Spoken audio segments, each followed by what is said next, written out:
ஒரு ரோஜா செடி வச்சா அதுல முள் வருது, இலை வருது, பூ வருது. ஆனா இது நான் முள் செடின்னு சொல்லல, இலை செடின்னு சொல்லல, ரோஜா செடின்னு சொல்லுவேன்.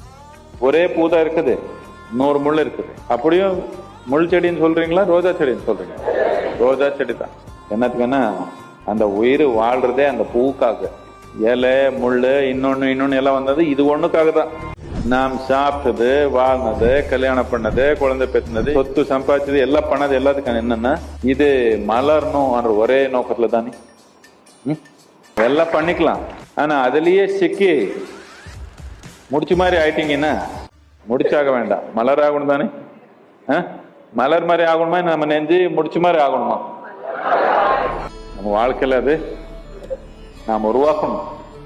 ஒரு மலர்ந்த உயிரா வாழ்னாதான் வாழ்க்கைன்றது அதுக்கு ஒரு மதிப்பு இருக்குது. இல்லைன்னா எதுக்குடா கேள்வி வந்துடும் கொஞ்ச நாளுக்கு அப்புறம்.